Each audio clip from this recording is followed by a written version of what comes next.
Latvia, literally one of the first countries attacked by Russia and has no square cities. I also can't go mass attack because if Russia attacks me, I need a static defense. So it's not a really good country to play as if you're a noob. But I'm the best player in Rise of Nations, so I'm gonna destroy everything and everyone in my way.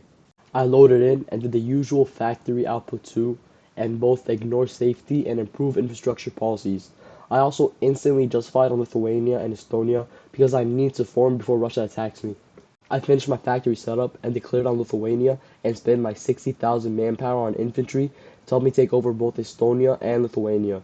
Because as I said, forming and getting both of those countries scored down will make it much easier for me to defend against Russia, and I also justified on Belarus so I could take over his square city. I took over Lithuania and then noticed Russia sending 180,000 infantry on our border.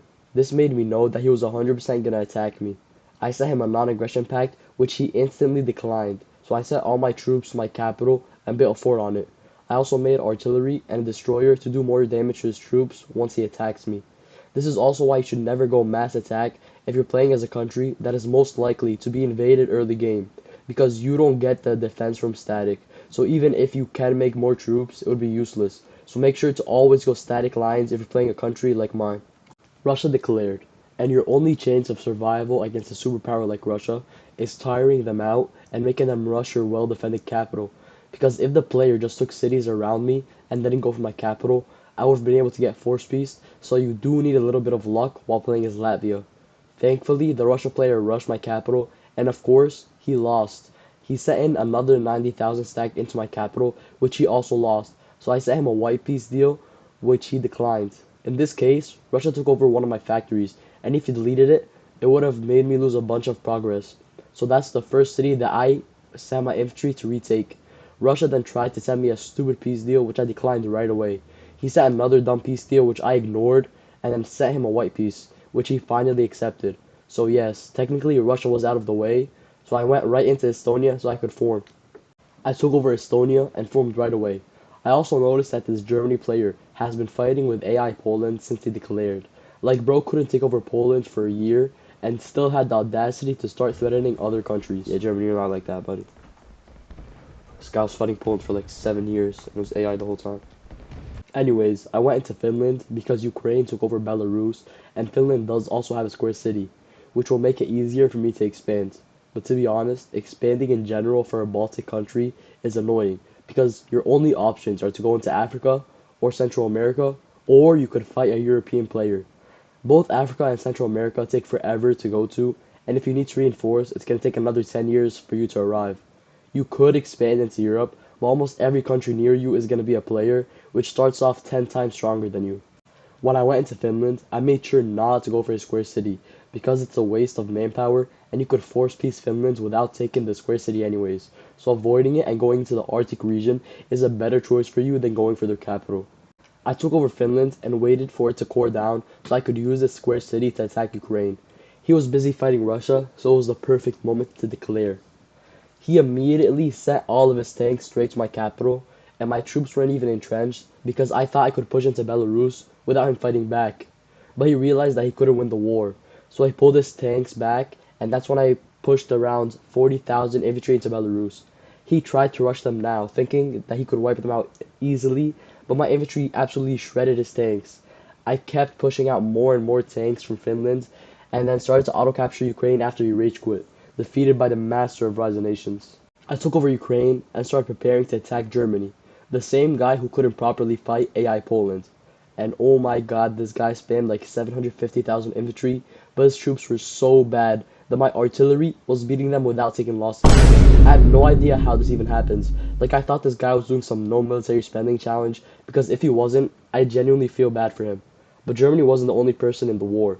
There was also the UK and Greece allied to him. But the UK sent only attackers and fighters to fight my troops, and Greece originally didn't do much, but after me ignoring all of his white peace deals, he started to fight. Of course, I was able to defeat Germany very easily, and to be fair, he took some of my cities by auto-capturing, which I guess is more than nothing. But the biggest part of this war was Greece, as he actually had good tanks and was fighting me very well. He was able to retake the Rhineland, which I thought was pretty useless since Germany was already dead. I started making tanks in Kiev and Belarus to auto-capture everything, putting some pressure on Greece. I sent my first attack into Greece with 800 tanks, which he flanked with a lot more tanks, but he still lost. Even though he lost, he kept sending attackers and made more tanks to try and stop me from pushing further into his lands. Me and Greece kept fighting back and forth, but I kept making more and more tanks, which finally worked, and I was able to defeat Greece and take him over. Germany had very low stability, so he had a bunch of countries breaking apart from him. So I switched into socialism and declared on all of his releasables, and then declared on Switzerland. Switzerland was allied to Mexico, who formed the NAU, and funded him with manpower. Switzerland was also on static, and he had resistance tech, so taking him over was much harder for me. Even when I was able to take him over, because I force pieced him, he ended up having two cities from a different country that he didn't piece yet. So I would have to attack him again. But the next time, it would end up me being attacking him, or one of his allies attacking me. Eventually, I started going to the UK, which had Ireland. And since I was going to need to form the European Union for this video, I needed Ireland, and this is when Mexico started pushing into the UK, taking cities that I needed to form, and him taking land like this made it pretty clear that he was going to attack me since I attacked his ally Switzerland. Before Mexico attacked me, I started taking over Spain, who had released everything as a puppet, and I don't know if I did something wrong, but I took over all of his puppets and pressed annex cities, which didn't give me any of the puppets' land, so I wasted all of that time taking over every single city for no reason. Mexico started making troops in the cities that he had in the UK, and he also sent some of his troops into Switzerland's lands. He made a bunch of bombers, so I made anti-air and got support tech to support all of my square cities, because I was going to tank spam all the way until I killed Mexico. So I needed to make sure that his bombers wouldn't do anything to the Rhinelands. He attacked and started auto-capturing, but I did the same thing, and my troops were much better than his, so I was able to push him out of Europe, and while he did send bombers, my anti-air absolutely destroyed them, and he said he needed to leave to get food. Like, sure you do, buddy. So I started spamming more and more tanks to take over his lands and his mainland. And since he left the game, he wouldn't be able to accept my peace deal of just taking over Europe, so I needed to take over all of his lands. Switzerland also joined the war, so I beat him again. While I was taking over Mexico's mainland, Mongolia started preparing troops near our border. He needed my land to form the Mongol Empire, and I could not let that happen. So I justified on him and declared war. I spammed a bunch of tanks in Russia and started auto-capturing him to make sure that any tanks that he launched would get pushed back. At the start of the war, he had 50,000 tanks and lost 20,000 almost instantly without making any progress. I had also had over 30,000 tanks, but was actually pushing him back. He also sent bombers, but they barely did anything.